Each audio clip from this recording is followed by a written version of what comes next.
안녕하세요. 인생사연들 진행자입니다. 오늘도 제 채널에 방문해주신 시청자 여러분 정말 감사드립니다. 2026년 4월 18일 사연 시작하도록 하겠습니다. 지원아, 제발 카드 정지 좀 풀어줘. 지금 상견례 중이란 말이야. 민수의 목소리가 수화기 너머로 갈라지고 있었습니다. 이혼 도장 찍은 지 하루도 안 된 남자가 상간녀 부모님 앞에서 식은땀을 흘리고 있었죠. 그 순간 요양병원에서도 다급한 전화가 걸려왔습니다. 보증이 철회됐습니다. 1,750만 원 당장 납부하세요. 시어머니의 비명이 상견례장 영상통화 스피커를 뚫고 터져나왔습니다. 내가 그렇게 큰 돈이 어디 있냐? 5년간 매달 850만 원, 시어머니 병원비를 홀로 감당하면서도 3만 원짜리 배달 음식조차 사치라는 소리를 들었습니다. 그 돈으로 남편은 상간녀와 호텔 스위트룸을 드나들고 있었고요. 이혼 도장이 마르기도 전에 상견례를 잡아놨던 그들에게 저는 그날부터 철저하게 모든 것을 끊기 시작했습니다. 오늘의 사연 시작 전에 구독과 좋아요 눌러주시면 집안에 동기운과 행운이 가득할 겁니다. 금요일 오후 4시 가정법원 민원실 안은 형광등 불빛만 차갑게 내리쬐고 있었습니다. 저는 창구 앞 플라스틱 의자에 앉아 두 손을 무릎 위에 가지런히 올려놓고 있었죠. 옆자리에 앉은 민수는 다리를 덜덜 떨며 연신 손목시계를 들여다보고 있었습니다. 마치 다음 약속에 늦을까봐 안달이 난 사람처럼요. 이민수님, 강지원님, 접수 창구로 오세요. 번호표 안내 음성이 울리자 민수가 벌떡 일어나며 제 팔꿈치를 툭 쳤습니다. 야, 빨리빨리 좀 움직여. 이거 금방 끝나는 거 맞지? 나 뒤에 중요한 약속 있단 말이야. 저는 아무 말 없이 자리에서 일어났습니다. 창구 직원이 서류 2장을 나란히 펼쳐놓고 빨간 인주를 내밀었습니다. 협의이혼 의사확인 신청서라는 글자가 또렷하게 찍혀 있었죠. 민수는 주머니에서 자기 도장을 툭 꺼내더니 서류 위에 힘도 안 주고 찍어버렸습니다. 마트에서 포인트 적립하듯 아주 가볍게요. 자, 됐지? 지원 씨도 얼른 찍어. 꾸물거리지 말고. 저는 도장을 쥔 손이 잠깐 멈췄습니다. 8년이었습니다. 이 사람과 함께 산 세월이요. 인주에 도장을 묻히는 순간 코끝으로 차가운 기름 냄새가 훅 올라왔습니다. 저는 서류 위에 천천히 도장을 꾹 눌렀습니다. 접수 완료됐습니다. 숙려기간 안내문은 문자로 발송됩니다. 직원의 사무적인 목소리가 끝나기도 전에 민수는 벌써 출구 쪽으로 쌩하니 걸어가고 있었습니다. 저는 접수증을 받아 핸드백에 넣고 천천히 법원 로비를 걸었습니다. 유리문 너머로 4월의 늦은 오후 햇살이 비치고 있었지만 제 발걸음은 천근만근 무거웠습니다. 법원 정문을 나서자 민수는 이미 보이지 않았습니다. 저는 횡단보도 앞에 서서 신호를 기다렸습니다. 그때 길 건너편에 세워진 검은색 외제차 한 대가 눈에 들어왔습니다. 제 회사 법인 차량이었습니다. 번호판 끝자리 7788, 제가 직접 고른 번호였으니까요. 운전석 문이 열리고 민수가 내렸습니다. 그리고 조수석에서 내리는 사람이 있었습니다. 젊은 여자였습니다. 하얀 원피스에 어깨까지 내려오는 긴 생머리. 제 회사 마케팅팀 막내 정유리였습니다. 민수가 유리의 손을 덥석 잡았습니다. 유리가 민수의 팔짱을 끼며 깔깔거리는 소리가 바람을 타고 제 귀에까지 들려왔습니다. 자기야, 오래 기다렸지? 답답해 죽는 줄 알았네. 어머, 민수 씨, 고생하셨어요. 이제 정말 자유몸 되신 거예요? 당연하지. 이제 우리 세상이야. 배고프지? 얼른 들어가자. 두 사람은 길 건너 골목 안쪽의 일식당으로 쏙 들어갔습니다. 신호등이 파란불로 바뀌었지만 저는 움직이지 못했습니다. 뒤에 선 사람이 제 어깨를 스치고 지나간 뒤에야 겨우 발을 뗐습니다. 저는 횡단보도를 건너 그 일식당 앞에 섰습니다. 나무 문 사이로 노란 조명이 새어나오고 입구 옆 유리창 안에는 오늘의 추천 요리 1인분에 30만 원이라고 적힌 메뉴판이 놓여 있었습니다. 저는 식당 문을 열고 들어갔습니다. 카운터에 서 있던 젊은 여직원이 허리를 숙이며 말했습니다. 어서 오세요, 손님. 예약하셨나요? 아니요, 예약 확인 좀 하려고요. 내일 토요일 점심에 이민수 이름으로 예약된 게 있나요? 직원이 태블릿 화면을 손가락으로 넘기더니 고개를 끄덕였습니다. 네, 손님. 내일 낮 12시에 4분 예약되어 있으시네요. 이민수님 성함 맞고요. 여기 메모에 상견례라고 적혀 있습니다. 상견례. 이혼 도장 잉크가 마르기도 전에 다른 여자랑 결혼하겠다고 상견례 날짜를 잡아놨다는 겁니다. 저는 고맙다는 말만 남기고 식당을 나왔습니다. 골목 바깥으로 나와 벤치에 주저앉았습니다. 무릎 위에 올려놓은 두 손이 부들부들 떨리고 있었습니다. 눈앞이 흐릿해지면서 지난 5년의 세월이 영화처럼 스쳐 지나갔습니다. 매달 요양병원에서 날아오는 청구서 850만 원, 시어머니 최말자 여사의 1인실 입원비, 간병인 월급, 비싼 영양제 값까지 전부 제 회사 돈으로 냈습니다.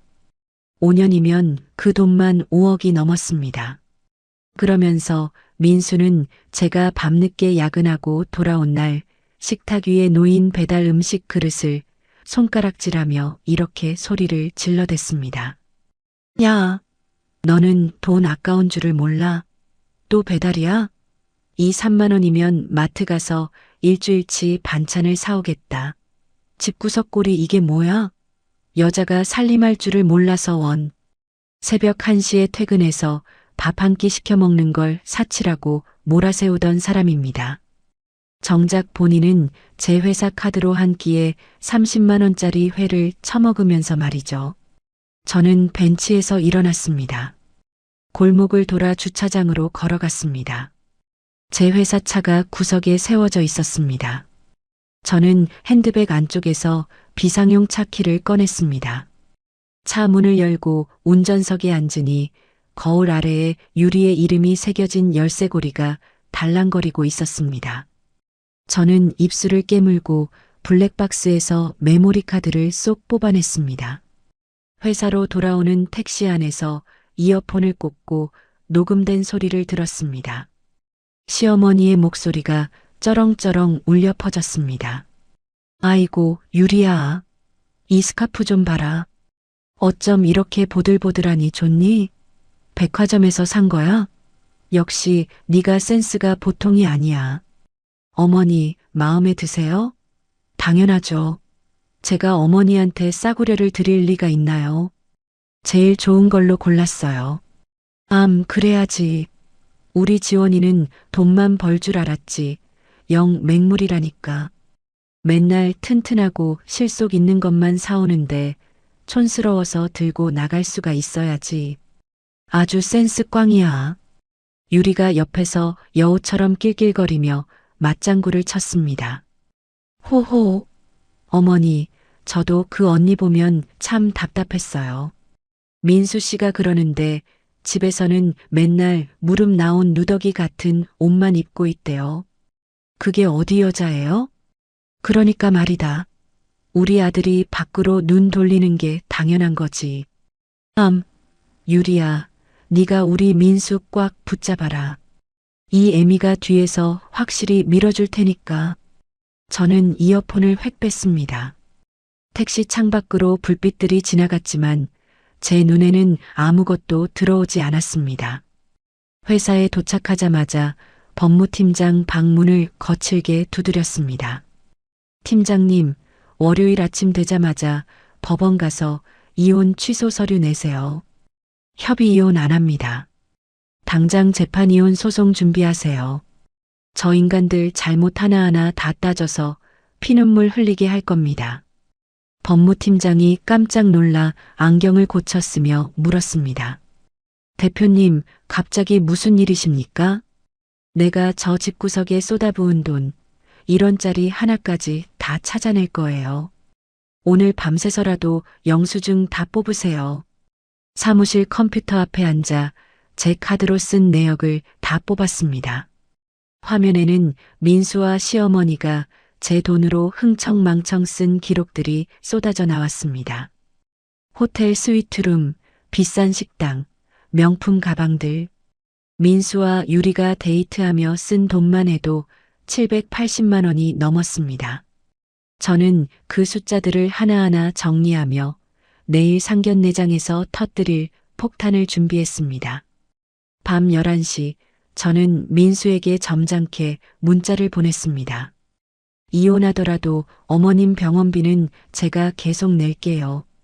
며느리 노릇 끝까지 하려니까 걱정하지 마세요. 1분도 안 돼서 읽음 표시가 떴습니다. 답장은 없었지만 상관없었습니다. 민수가 안심하고 내일 상견례장에 기분 좋게 나가게 만들면 그걸로 충분했으니까요. 이제 진짜 복수는 내일부터 시작입니다. 민수에게 메시지를 보낸 지 30분도 지나지 않아 전화가 울렸습니다. 화면에 민수라는 이름이 떴습니다. 저는 숨을 한번 고르고 전화를 받았습니다. 여보세요. 나야. 문자 봤어. 민수의 목소리는 의기양양했습니다. 마치 복권에 당첨된 사람처럼 들떠 있었죠. 어머니 병원비 계속 내준다는 거, 그래, 잘 생각했어. 원래 부모를 모시는 건 자식된 도리잖아. 너도 우리 집 며느리였으니까 그 정도는 해야지. 저는 수화기를 쥔 손에 힘을 줬습니다. 네, 그렇게 할게요. 아, 그리고 다음 달 병원비 선결제 있잖아. 어머니가 좋아하시는 영양제도 추가됐으니까 이번에 좀 넉넉하게 넣어놔. 알았지. 민수는 부탁이 아니라 지시를 하고 있었습니다. 제 돈을 쓰면서도 한 번도 고맙다는 말을 한 적이 없는 사람이었죠. 알겠어요. 자금 사정 보고 처리할게요. 자금 사정은 무슨? 내 회사가 한두 푼 버는 것도 아니고. 빨리빨리 해. 민수는 그 말을 끝으로 일방적으로 전화를 끊었습니다. 저는 통화 종료 화면을 내려다보며 책상 서랍에서 녹음기를 꺼냈습니다. 빨간 불이 깜빡이고 있었습니다. 녹음이 잘 되어 있었죠. 그로부터 1시간 뒤, 이번에는 모르는 번호로 전화가 왔습니다. 강지원 씨 맞으시죠? 저는 요양병원 수간호사 김 선생입니다. 어머님께서 전화 좀 바꿔달라고 하셔서요. 수화기 너머로 시어머니의 목소리가 들렸습니다. 지원아, 나다. 네, 어머님. 무슨 일이세요? 일이 있으니까 전화했지. 내가 오늘 유리 엄마한테 전화를 했는데 유리 너의 아버지가 대학 교수래. 어머니가 교장 선생님이시고 집안이 반듯해. 시어머니는 유리의 집안 자랑을 늘어놓기 시작했습니다. 제가 시집 올 때는 집안이 어쩌고 학벌이 어쩌고 하며 매번 깎아내리던 그 입으로요. 그래서 내일 상견례 자리에서 좋은 인상 줘야 하니까 너 카드로 병원 매점에 있는 영양제 좀 추가로 결제해줘. 비급여라서 따로 긁어야 하는 거 있거든. 어머님, 그건 제가 회사 사정 좀 보고. 회사 사정은 무슨 사정이야? 시어미가 아프다는데 며느리가 돈 타령이야. 새며느리 유리는 30만 원짜리 스카프도 선뜻 사오는데 넌 맨날 돈 없다, 돈 없다. 체면이 있지. 저는 이를 악물었습니다. 그 스카프 값도 결국 제 카드에서 나간 돈이라는 걸 시어머니는 모르는 거죠. 아니, 알면서도 모른 척하는 건지도 모릅니다. 네, 어머님. 자금이 풀리는 대로 결제해 드리겠습니다. 풀리는 대로가 아니라 당장 해. 알았어. 시어머니는 퉁명스럽게 전화를 끊었습니다. 저는 녹음기의 정지 버튼을 눌렀습니다. 파일 2개가 저장되어 있었습니다.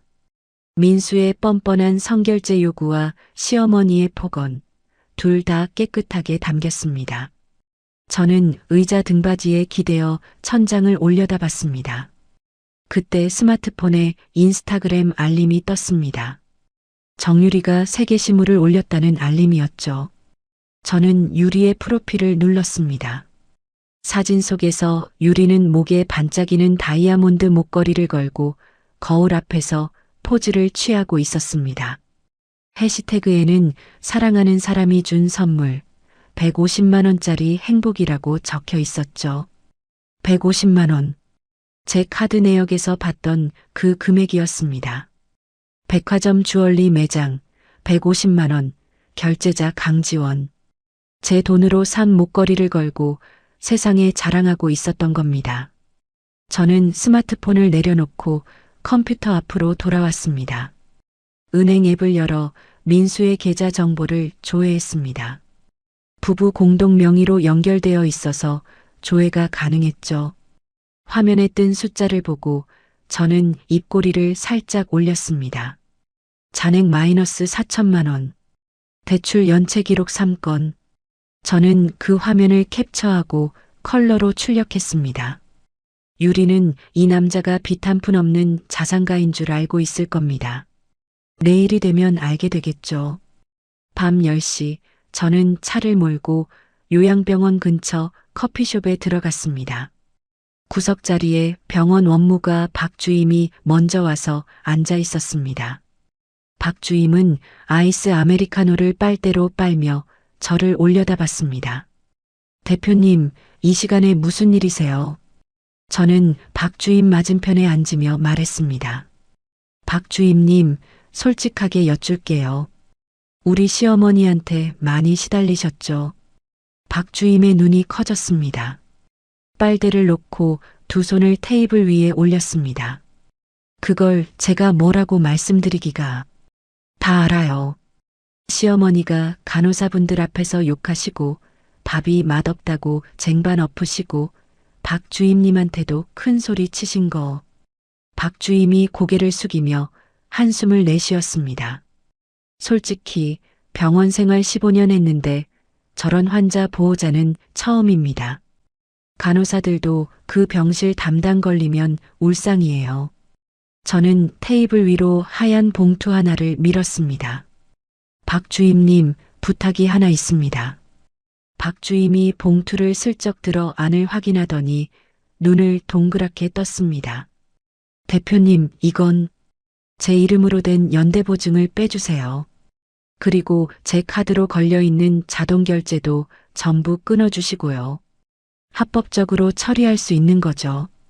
박 주임은 잠시 생각하더니 봉투를 조용히 가방에 넣었습니다.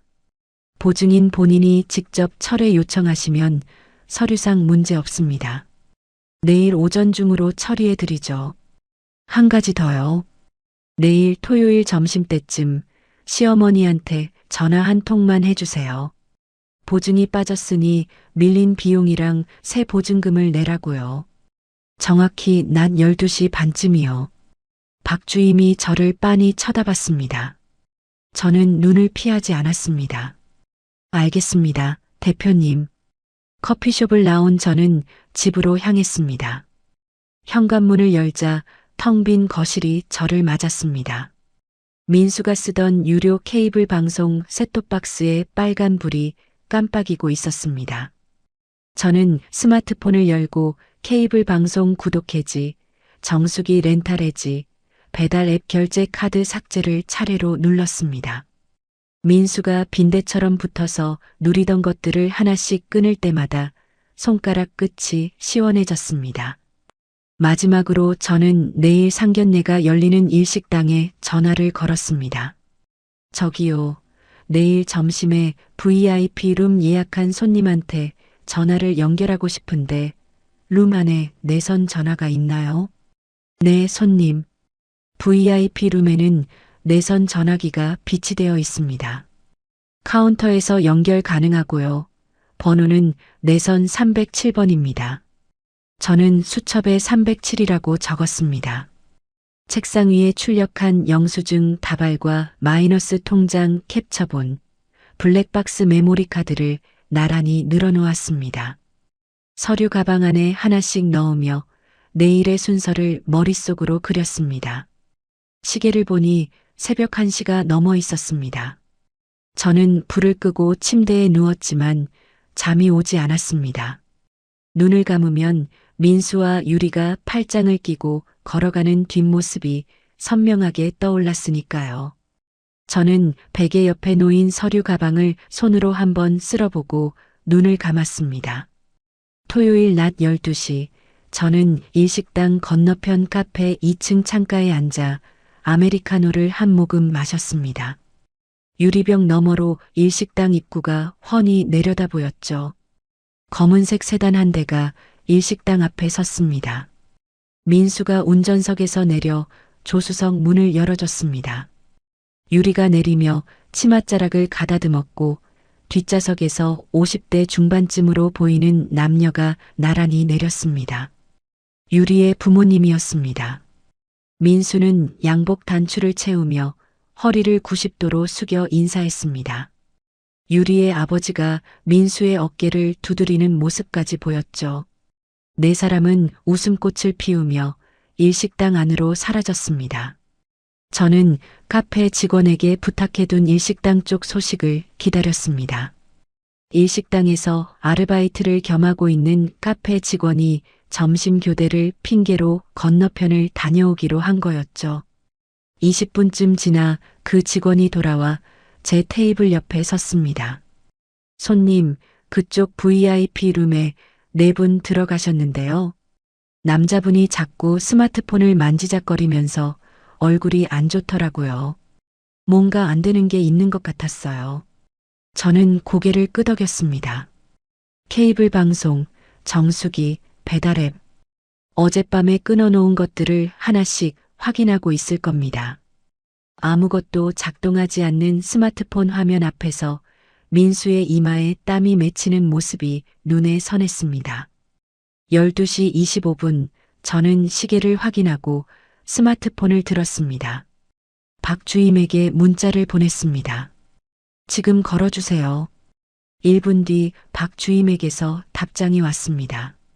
통화 시작합니다. 저는 카페 창밖을 내려다보며 일식당 건물을 응시했습니다. 지금 이 순간 요양병원 원무과에서 시어머니에게 전화가 가고 있을 겁니다. 박주임이 시어머니에게 무슨 말을 했는지는 나중에 직접 들었습니다. 어머님, 원무가 박입니다. 긴급하게 연락드립니다. 며느리 되시는 강지원 씨가 연대보증을 철회하셨습니다. 그래서 이번 달까지 밀린 비급여 식대하고 영양제 정상금, 거기에 새 보증금까지 합쳐서 1,750만 원을 일시불로 납부하셔야 합니다. 시어머니가 비명에 가까운 목소리를 질렀다고 했습니다. 뭐라고? 1,750만 원을 당장 내라고. 그게 무슨 소리야? 내가 그렇게 큰 돈이 어디 있냐? 납부가 안 되시면 1인 특실 유지가 불가능합니다.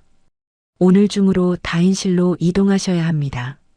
시어머니는 상견례 자리에 영상통화로 참석하고 있던 중이었습니다. 스마트폰 화면 너머로 유리의 부모님이 지켜보는 가운데 시어머니의 얼굴이 하얗게 질려갔습니다.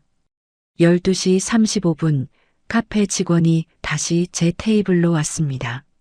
손님, 건너편 VIP 룸에서 남자분이 급하게 밖으로 나오셨어요. 전화기를 귀에 대고 복도를 왔다 갔다 하면서 얼굴이 벌겋게 됐더라고요. 민수가 시어머니에게서 전화를 받은 겁니다. 저는 스마트폰 화면을 켜고 기다렸습니다. 예상대로 민수에게서 전화가 왔습니다. 저는 수신 거절 버튼을 눌렀습니다. 5초 뒤 다시 울렸습니다. 또 수신 거절. 세 번째 전화가 울렸을 때 저는 3초를 세고 전화를 받았습니다.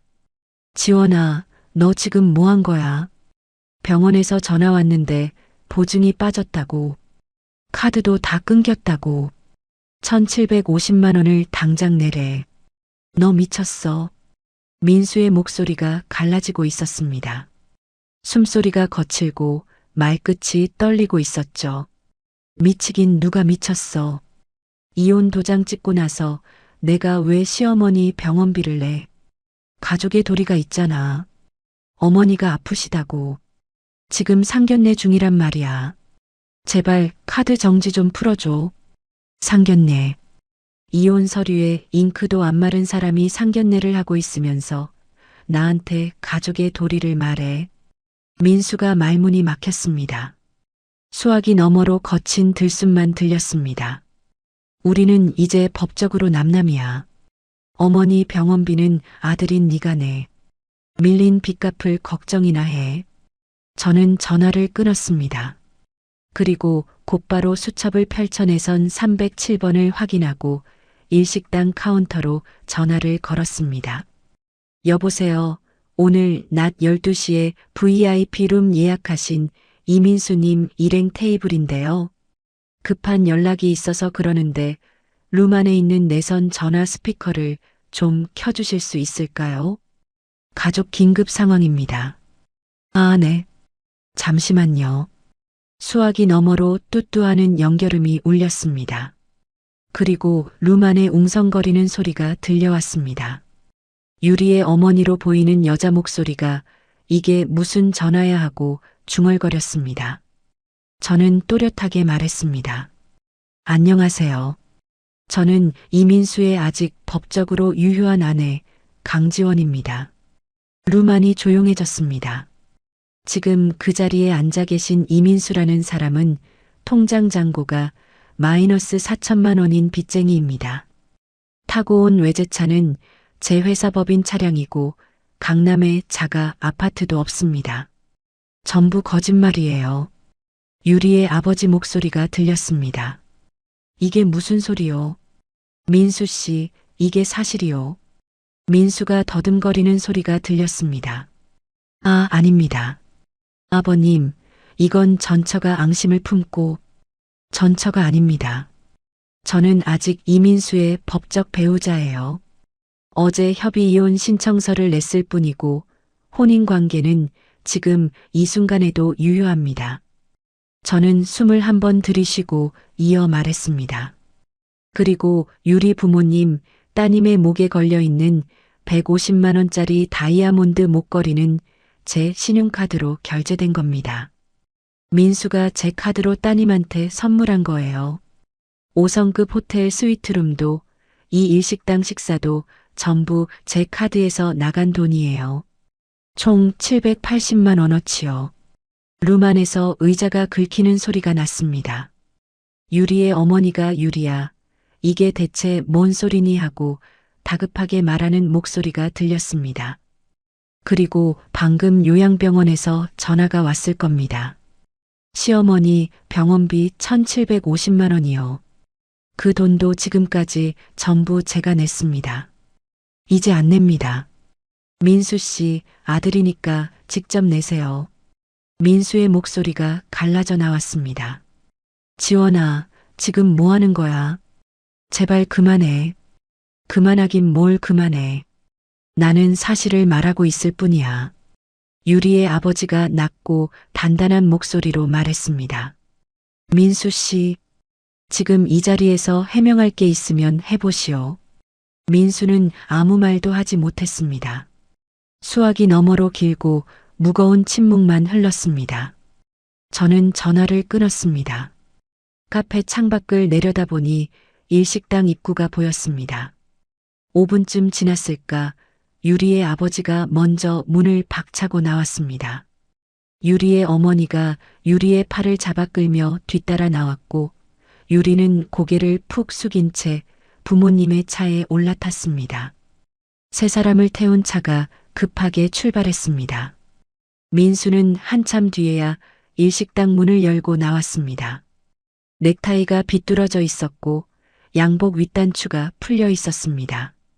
저는 차가워진 아메리카노를 마저 마시며 그 모습을 내려다봤습니다. 상견례장이 엎어진 그 토요일 오후 저는 카페에서 나와 회사로 돌아왔습니다. 할 일이 남아 있었거든요. 저는 총무가 김대리에게 전화를 걸었습니다. 김대리, 법인 차량 7788 회수권 진행해 주세요. 일식당 앞 주차장에 세워져 있을 겁니다. 스페어 키는 제가 보관하고 있으니까 지금 내려오세요. 네, 대표님. 바로 출발하겠습니다. 전화를 끊고 창밖을 바라보는데 스마트폰에 문자 알림이 울렸습니다. 박주임이었습니다. 대표님, 어머님 다인실 이동 완료했습니다.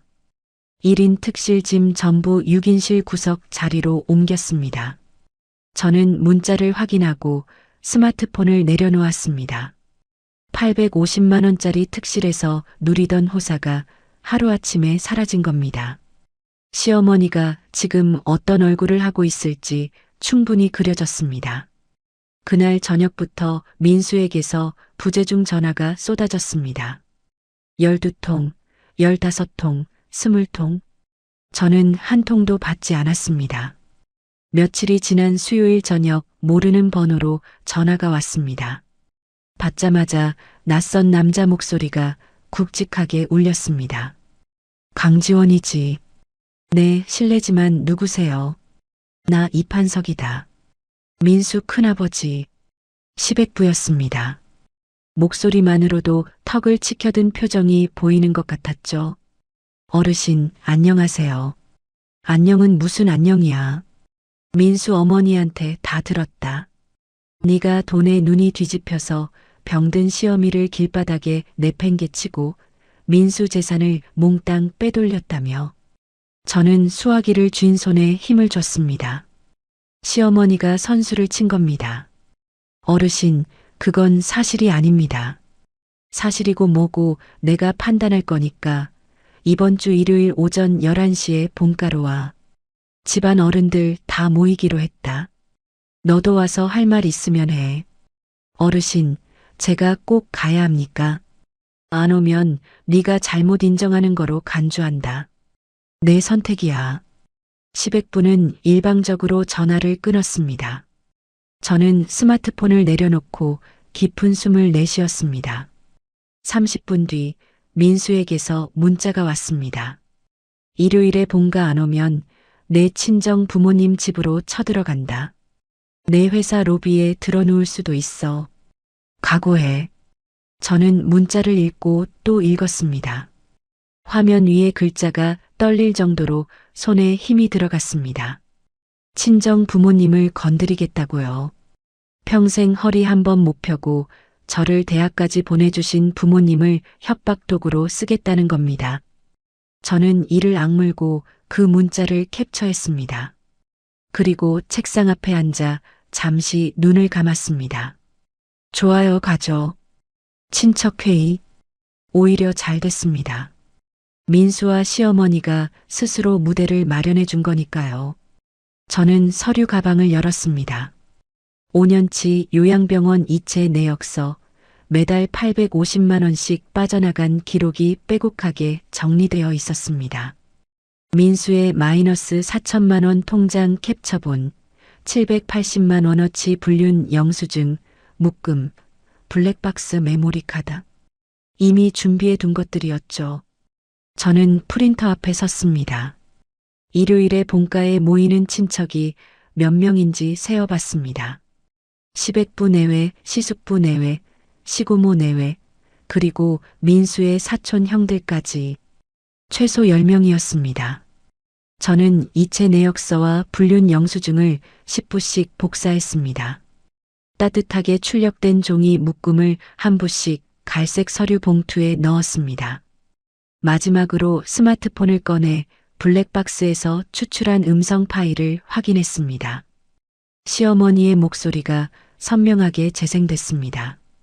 큰형님네는 돈도 없는 주제에 어른 행세만 해. 꼴 보기 싫어. 명절 때 오는 것도 밥값이 아까워. 저는 재생을 멈추고 그 파일을 즐겨찾기에 등록했습니다. 휴대용 블루투스 스피커를 가방에 넣고 페어링이 잘 되는지 2번 확인했습니다. 목요일 저녁 민수에게서 또 문자가 왔습니다. 일요일에 와서 어른들 앞에서 무릎 꿇고 사과해. 그러면 봐준다. 안 그러면 각오해. 저는 답장을 보냈습니다. 알겠어요. 일요일에 갈게요. 짧고 순종적인 답장이었습니다. 민수는 읽자마자 읽음 표시를 남기고 아무 답도 하지 않았습니다. 만족했겠죠. 무릎 꿇는 며느리의 모습을 상상하며 입꼬리를 올렸을 겁니다. 금요일, 토요일은 평소처럼 회사 업무를 받습니다. 거래처 미팅을 하고 결제 서류에 도장을 찍고 직원들과 점심을 먹었습니다. 아무도 제 안에서 무엇이 준비되고 있는지 몰랐습니다. 토요일 밤 저는 침대 옆 탁자 위에 서류 가방을 올려놓고 안에 든 것들을 마지막으로 점검했습니다. 갈색 서류 봉투 10개, 블루투스 스피커 1개, 스마트폰 안에 녹취 파일 3개. 저는 옷장을 열었습니다. 내일 뭘 입을지 이미 정해놨습니다. 수수한 회색 니트에 검정 바지. 화장도 최소한으로만 하기로 했죠. 초라하고 억울한 며느리처럼 보여야 하니까요. 적어도 문을 열고 들어서는 순간까지는요. 저는 불을 끄고 이불을 덮었습니다. 이번에는 잠이 올 것 같았습니다. 내일이면 끝납니다. 일요일 오전 11시 시댁본가 대문 앞에 섰습니다. 회색 니트에 검정 바지, 화장기 없는 맨 얼굴, 서류 가방을 오른손에 쥐고 왼손으로 초인종을 눌렀습니다. 안에서 슬리퍼 끄는 소리가 나더니 민수의 사촌 형이 문을 열었습니다. 왔네. 들어와. 거실에는 이미 사람들이 빼곡하게 앉아 있었습니다. 시백부 내외가 상석에, 시숙부 내외가 그 옆에, 시고모 내외가 맞은편에 자리를 잡고 있었습니다. 민수의 사촌 형 둘이 구석에 팔짱을 끼고 서 있었고 민수는 시백부 바로 옆에 고개를 숙이고 앉아 있었습니다. 시어머니는 요양병원에서 나올 수 없으니 민수의 스마트폰 영상통화로 연결되어 탁자 위에 세워져 있었죠. 화면 속 시어머니는 눈가를 손수건으로 연신 눌러대고 있었습니다. 저는 거실 한가운데 놓인 빈 방석 앞에 섰습니다. 앉기도 전에 시백부가 찻잔을 탁자에 내려놓으며 입을 열었습니다. 앉아. 저는 방석 위에 무릎을 꿇고 앉았습니다. 서류 가방을 무릎 옆에 내려놓았죠. 시백부가 두꺼운 손가락으로 저를 가리키며 말했습니다. 지원이, 내가 단도직입적으로 묻겠다. 네가 병든 시어미 병원비를 끊고 길바닥에 내쫓은 게 사실이냐? 민수가 고개를 들어 저를 힐끗 봤습니다. 입꼬리가 미세하게 올라가 있었습니다. 스마트폰 화면 속 시어머니도 손수건을 내리고 저를 노려보고 있었죠. 큰아버님, 제가 말씀드리기 전에 먼저 보여드릴 것이 있습니다. 보여줄 게 뭐가 있어? 대답부터 해. 보시면 아실 겁니다. 저는 서류 가방을 열고 갈색 봉투들을 꺼냈습니다. 한 부씩 시백부 앞에, 시숙부 앞에, 시고모 앞에, 사촌 형들 앞에 정중하게 내려놓았습니다. 시백부가 봉투를 집어들며 눈을 가늘게 떴습니다. 이게 뭐냐? 열어보시면 됩니다, 큰아버님. 봉투를 연 시백부의 손이 첫 장을 넘겼습니다. 요양병원 이체 내역서였습니다. 매달 850만 원, 5년간 빠짐없이 제 회사 통장에서 빠져나간 기록이 날짜 순으로 정리되어 있었죠. 이게 뭐야? 850만 원이 매달. 네, 큰아버님. 시어머님 요양병원 1인 특실 비용, 전담 간병인 급여, 비급여 영양제까지 전부 제가 냈습니다. 5년 동안 한 달도 빠지지 않고요. 시숙부가 봉투 안에 서류를 뒤적이다가 두 번째 종이를 빼들었습니다. 형수님, 이건 뭡니까? 마이너스 4천만 원이라고 적혀 있는데. 민수의 통장 잔고입니다.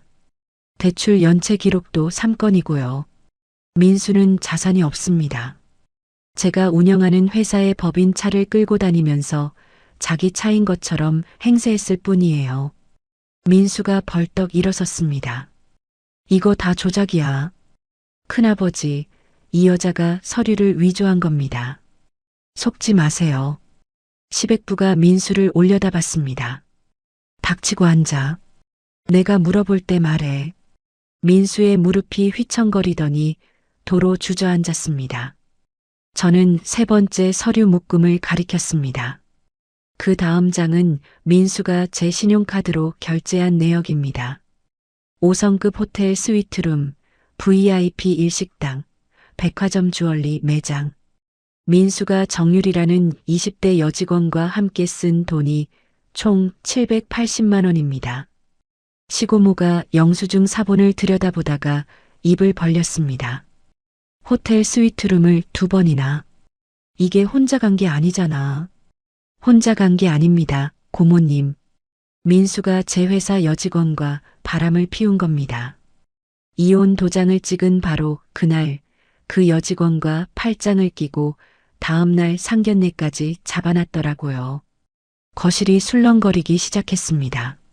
시숙부의 아내가 입을 손으로 막았고 사촌 형들이 서로 눈빛을 주고받았습니다.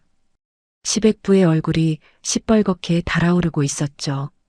손에 든 서류가 바르르 떨리고 있었습니다. 민수가 두 손을 내저으며 소리쳤습니다. 큰아버지, 이건 다 저 여자가 꾸민 겁니다. 영수증도 조작이고 통장도 가짜예요. 제 말 좀 들어보세요. 저는 서류 가방에서 블루투스 스피커를 꺼냈습니다. 작고 검은 원통형 스피커를 탁자 위에 올려놓고 스마트폰과 연결했습니다. 큰아버님, 마지막으로 하나만 더 들어보시겠습니까? 시백부가 고개를 끄덕였습니다. 저는 재생 버튼을 눌렀습니다. 스피커에서 시어머니의 목소리가 거실 전체에 울려 퍼졌습니다. 큰형님네는 돈도 없는 주제에 어른 행세만 해. 꼴 보기 싫어. 명절 때 오는 것도 밥값이 아까워. 시백부의 찻잔을 쥔 손이 멈췄습니다. 셋째네는 또 어떻고. 애들 학원비도 못 내면서 조카들한테 세뱃돈은 꼬박꼬박 받아가. 거지 같은 것들이. 시숙부의 얼굴이 돌처럼 굳었습니다. 고모네는 말할 것도 없지. 시집을 잘못 가서 맨날 찌그러진 과일 상자나 들고 오고 짐승만도 못한 것들이야. 시고모가 자리에서 벌떡 일어섰습니다. 저는 재생을 멈추지 않았습니다. 시어머니의 목소리가 계속 흘러나왔습니다. 유리야, 이런 친척들은 신경 쓸 것 없어. 다 쓸모없는 사람들이야. 너만 우리 민수 잘 잡아주면 돼. 녹음이 끝났습니다. 거실이 조용해졌습니다. 숨소리조차 들리지 않는 정적이었습니다. 탁자 위 스마트폰 화면 속 시어머니가 눈을 크게 뜨고 입을 벌리고 있었지만 아무 소리도 내지 못했습니다. 시백부가 천천히 자리에서 일어섰습니다. 손에 들린 뜨거운 찻잔이 부들부들 떨리고 있었습니다. 시백부는 그 찻잔을 민수의 발밑으로 내던졌습니다. 사기 조각이 흩어지고 뜨거운 찬물이 바닥에 튀었습니다. 이 집에서 당장 나가. 시백부의 목소리가 낮고 굵게 깔렸습니다. 큰아버지, 저는. 입 닥쳐. 너하고 내 어미하고 오늘부로 이 문중 사람이 아니다. 앞으로 경조사에 발도 들이지 마라. 당장 꺼져. 민수의 얼굴이 하얗게 질렸습니다. 시숙부가 의자를 박차고 일어나며 민수의 멱살을 잡았습니다. 내 어미가 우리 집사람을 짐승이라고 했어. 내가 가만히 있을 것 같아. 사촌 형 하나가 달려들어 시숙부를 말렸고 시고모는 탁자 위의 스마트폰 화면을 향해 손가락질을 하며 목청을 높였습니다. 형님, 내가 짐승이야. 내가 짐승이라고. 평생 명절마다 갈비 사들고 문안 인사 온 게 짐승이야. 화면 속 시어머니가 울먹이며 말했습니다. 그게 아니라 내가 그런 뜻으로 한 말이 아니야. 아니긴 뭐가 아니야. 내 목소리 방금 다 들었어. 거실은 완전히 뒤집어졌습니다. 저는 방석에서 조용히 일어났습니다. 서류 가방을 들고 현관으로 향했습니다. 시백부가 저를 불러 세웠습니다. 지원이. 저는 돌아섰습니다. 미안하다. 내가 한쪽 말만 듣고 너를 불러서 망신을 주려 했구나. 아닙니다, 큰아버님. 불러주셔서 감사했습니다. 저는 가볍게 목례를 하고 현관문을 열었습니다. 등 뒤로 민수를 향한 고함과 욕설이 계속 쏟아지고 있었지만 저는 뒤돌아보지 않았습니다. 대문을 나서자 바깥 공기가 차갑고 깨끗했습니다. 저는 서류 가방 끈을 어깨에 걸치고 골목길을 걸어 나왔습니다. 발걸음이 어제까지와는 다르게 가벼웠습니다. 친척 회의가 끝난 다음 날 월요일 아침 9시 저는 가정법원 민원실 창구 앞에 서 있었습니다. 지난 금요일에 접수했던 협의이혼 의사확인 신청서 철회서를 내밀었습니다. 철회 접수 완료됐습니다. 직원이 접수증을 건네며 말했습니다. 저는 접수증을 받아 핸드백에 넣고 곧바로 옆 창구로 걸어갔습니다. 재판이혼 소송장과 위자료 청구서를 함께 제출했습니다. 민수를 상대로 한 이혼 소송, 그리고 정유리를 상대로 한 위자료 청구. 두 건의 서류가 접수되는 소리가 탁탁 하고 도장 찍히는 소리와 함께 울렸습니다. 법원을 나서며 스마트폰을 확인하니 모르는 번호에서 문자가 와 있었습니다. 강지원 씨, 정유리입니다. 이민수에게 속았습니다. 저는 피해자입니다. 모든 책임은 이민수한테 있습니다. 법적 대응하겠습니다. 저는 문자를 읽고 코웃음이 났습니다. 피해자라고요. 제 카드로 긁은 150만 원짜리 목걸이를 인스타그램에 자랑하던 사람이 피해자라니. 같은 날 오후 법무팀장이 사무실로 찾아왔습니다. 대표님, 정유리 측에서 이민수한테 내용 증명을 보낸 모양입니다. 사귀는 동안 들어간 비용 전액을 배상하라는 내용이고 민수 측도 유리가 사치를 부려서 빚을 졌다며 맞대응 준비 중이라는 소식이 들어왔습니다. 서로 물어뜯겠다는 거네요. 네, 진흙탕이 될 겁니다. 저는 의자에 기대며 창밖을 바라봤습니다. 제가 손을 대지 않아도 알아서 무너지고 있었습니다. 그 주 수요일 요양병원에서 전화가 왔습니다. 박주임이었습니다. 대표님, 알려드릴 게 있어서요. 어머님이 병원비 미납으로 강제 퇴원 조치됐습니다. 오늘 오전에 민수 씨가 와서 짐을 빼갔는데 어머님이 병원 로비에서 1시간 넘게 우시더라고요. 민수가 어머님을 어디로 모셨대요? 민수 씨 원룸으로 간다고 하더군요. 근데 그 원룸이 반지하 8평짜리라 침대 하나 놓으면 꽉 차는 크기라고 들었습니다. 저는 전화를 끊고 잠시 가만히 앉아 있었습니다. 850만 원짜리 1인 특실에서 나와 반지하 8평 원룸으로. 시어머니의 얼굴이 떠올랐지만 저는 고개를 저었습니다. 5년 동안 제 등골을 빼먹으면서 상간녀에게 며느리 흉을 보던 사람이었으니까요. 그 주부터 민수의 삶은 빠르게 추락했습니다. 회사에서 불륜 소문이 퍼진 건 상견례가 엎어진 바로 다음 주였습니다. 유리가 같은 회사 동료들에게 민수와의 관계를 폭로하며 자기는 속았다고 떠벌린 겁니다. 민수는 사내 징계위원회에 회부되었고 잦은 퇴사를 종용받았습니다. 무늬만 임원이었던 민수에게 퇴직금이라고 나온 건 고작 몇백만 원이었고 그마저도 밀린 대출 이자에 빨려 들어갔습니다. 유리도 같은 회사를 버틸 수 없었습니다. 사무실에서 수군대는 소리를 견디지 못하고 사표를 냈다는 소식이 들려왔습니다. 한 달 뒤 법원에서 첫 번째 재판이 열렸습니다. 민수는 양복 대신 구겨진 점퍼를 입고 법정에 나타났습니다. 면도도 제대로 하지 않은 얼굴이었죠. 민수의 변호사는 국선이었습니다. 사선 변호사를 쓸 돈이 없었던 겁니다. 재판은 길지 않았습니다. 제가 준비한 증거들이 너무 명확했거든요.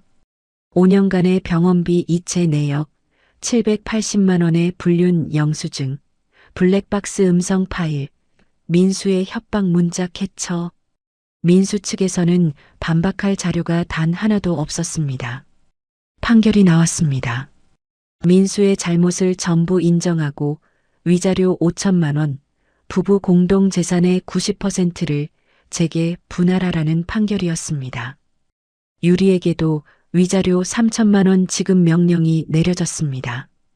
법정을 나서는데 민수가 뒤에서 제 이름을 불렀습니다. 지원아. 저는 걸음을 멈추지 않았습니다. 지원아, 한 번만 봐줘. 나 진짜 아무것도 없어. 제발. 저는 돌아보지 않고 법원 정문을 나섰습니다. 판결 직후 저는 법무팀을 통해 강제집행 절차에 들어갔습니다. 민수 명의로 남아있던 원룸 월세 보증금 500만 원을 압류했습니다. 민수에게 남은 마지막 돈이었죠. 집행관이 보증금 압류 통지서를 민수의 원룸에 전달한 날 민수에게서 전화가 왔습니다. 저는 받지 않았습니다. 문자가 왔습니다. 보증금까지 가져가면 나는 어디서 자? 어머니는 어떡하고? 저는 문자를 읽고 삭제했습니다. 그로부터 일주일 뒤 민수가 술에 취해 제 회사 로비에 나타났습니다. 경비원이 막았지만 민수는 바닥에 주저앉아 소리를 질렀습니다. 지원아, 나 잘못했어. 제발 한 번만 기회를 줘. 다시 시작하자. 내가 무릎 꿇을게. 로비에 있던 직원들이 고개를 돌려 쳐다봤습니다. 저는 사무실에서 CCTV 화면으로 그 모습을 내려다봤습니다. 구겨진 점퍼에 풀어헤친 셔츠, 충혈된 눈. 1년 전만 해도 제법인 외제차를 몰고 다니며 허세를 부리던 남자의 모습이 아니었습니다. 저는 내선 전화를 들었습니다. 경호팀 로비에 있는 사람 내보내주세요. 다시 오면 경찰에 신고하겠다고 전해주시고요. 경호원 2명이 민수의 양팔을 잡고 밖으로 끌어냈습니다. 민수가 유리문 너머로 뭔가를 소리치고 있었지만 방음 유리 너머로는 아무 소리도 들리지 않았습니다. 저는 CCTV 화면을 끄고 의자를 돌려 창밖을 바라봤습니다. 해가 지고 있었습니다. 노을빛이 사무실 안으로 길게 들어와 제 책상 위를 비추고 있었죠. 유리의 소식은 법무팀을 통해 전해 들었습니다. 위자료 3천만 원 판결을 받은 유리는 부모님에게도 쫓겨났다고 했습니다. 교수인 아버지와 교장인 어머니에게 상간녀 딸은 체면이 허락하지 않았던 거죠. 유리는 고시원으로 들어가 낮에는 카페에서 밤에는 편의점에서 아르바이트를 하고 있다는 소식이었습니다. 시어머니는 민수의 반지하 원룸에서 매일 고성이 오가는 생활을 하고 있었습니다. 보증금마저 압류당한 원룸에서 모자가 부둥켜 안고 살면서 아침부터 밤까지 서로를 탓하며 싸우고 있다는 이야기가 동네 사람들을 통해 흘러들어왔습니다. 강제집행이 완료된 일주일 뒤 저는 회사 업무를 법무팀장에게 인수인계하고 2주간의 휴가를 냈습니다. 자수성가한 이래로 단 하루도 온전히 쉬어본 적이 없었죠. 퇴근길에 백화점에 들러 크루즈 여행사 카운터 앞에 섰습니다. 직원이 팸플릿을 펼치며 말했습니다. 이쪽은 지중해 노선 2주 코스인데요. VIP 스위트 캐빈은 한 자리 남아 있습니다. 그걸로 할게요.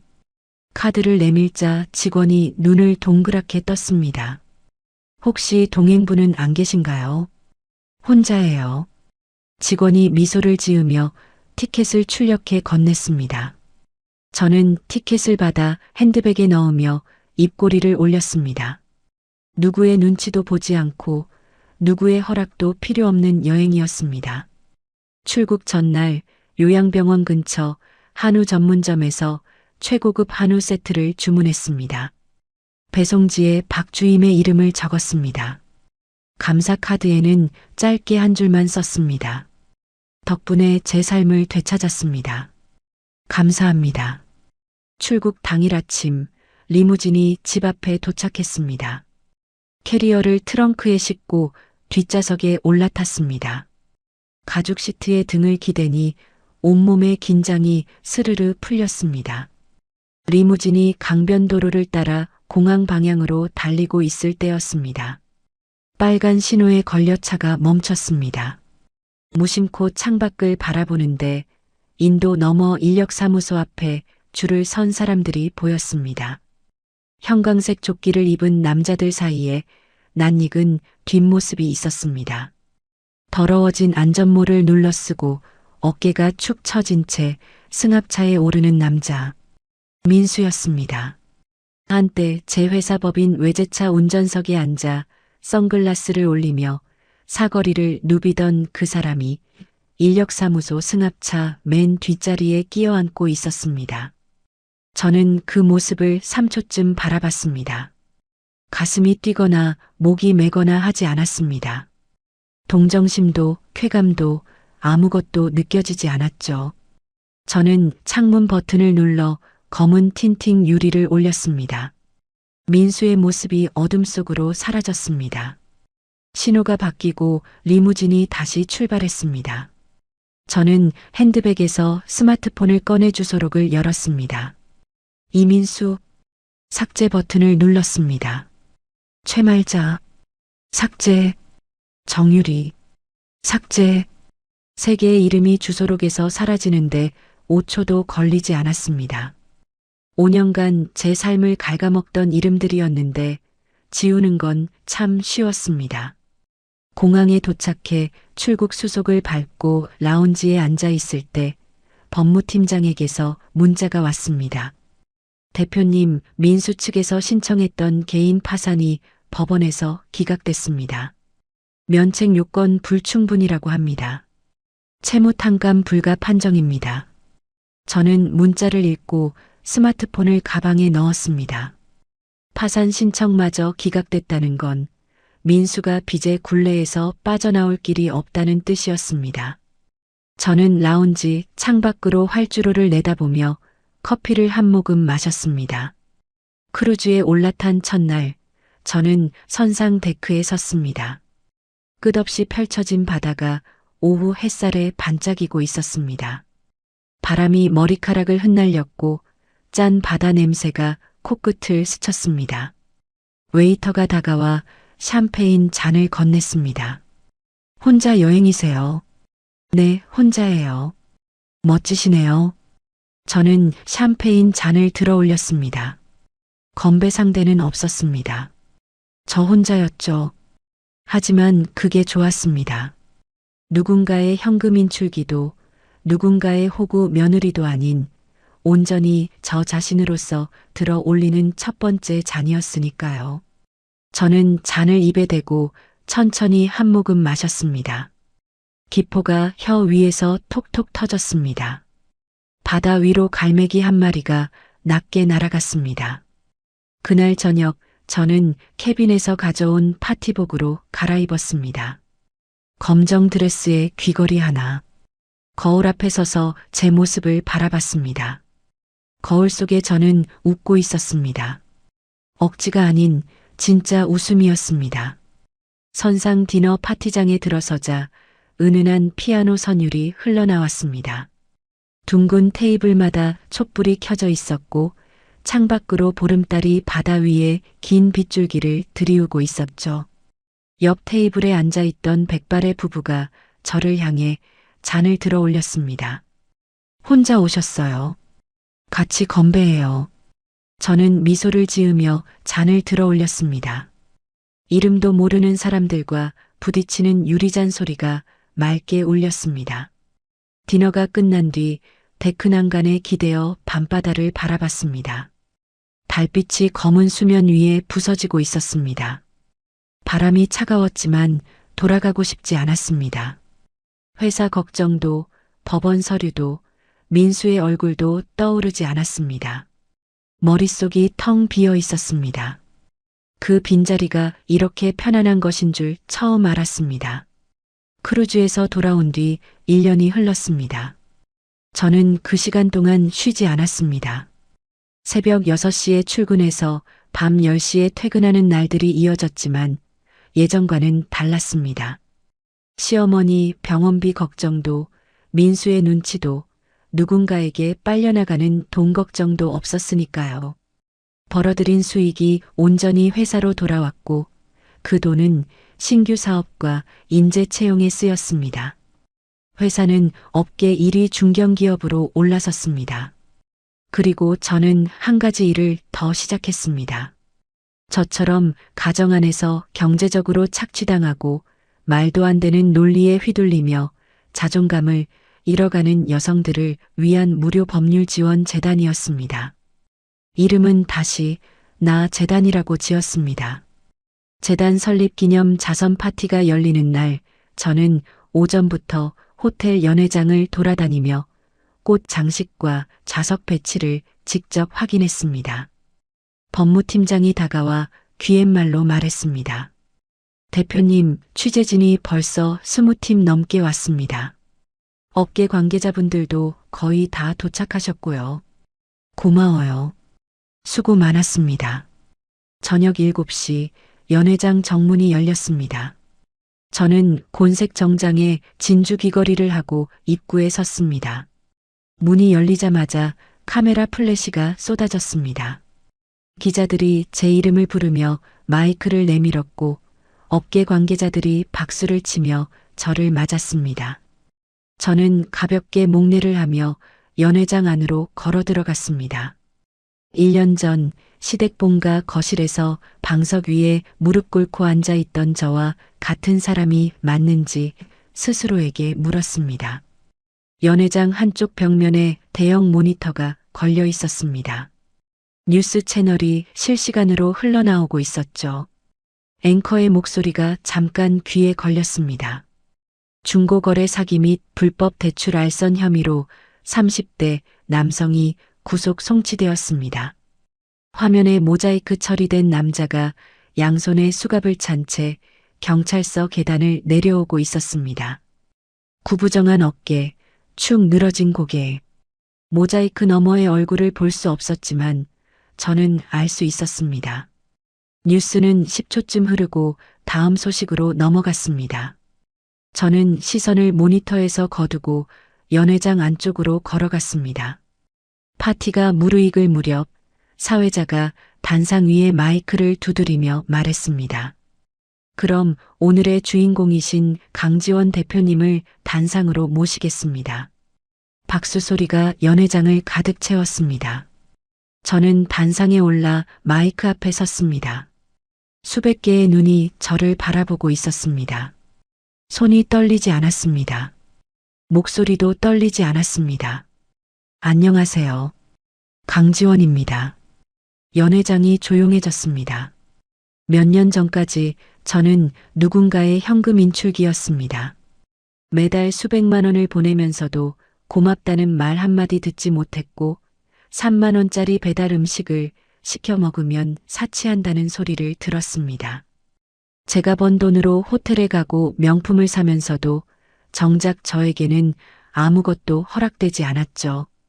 기자들의 카메라 셔터 소리가 연달아 울렸습니다.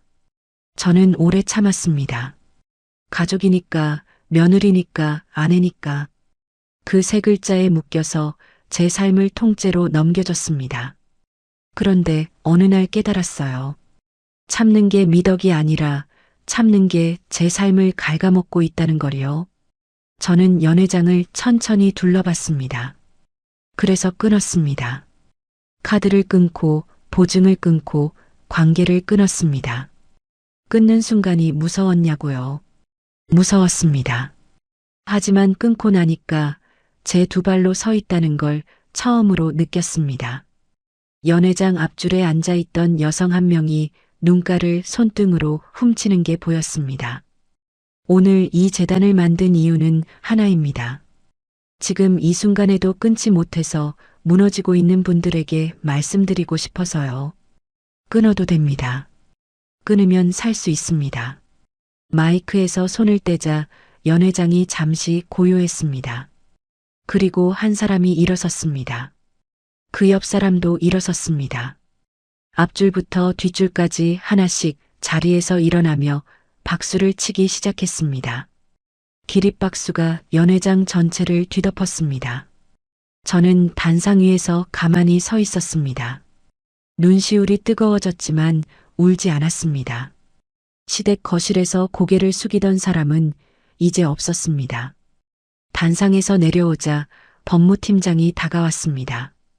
넥타이를 고쳐 매며 어색하게 웃고 있었죠. 대표님, 연설 정말 잘 들었습니다. 고마워요. 오늘 파티 준비하느라 고생 많았죠. 법무팀장이 잠시 머뭇거리더니 목소리를 낮췄습니다. 대표님, 혹시 내일 저녁에 시간 괜찮으십니까? 맛있는 파스타집을 알아놨는데 같이 식사 한번 하시면 어떨까 해서요. 저는 법무팀장의 얼굴을 올려다봤습니다.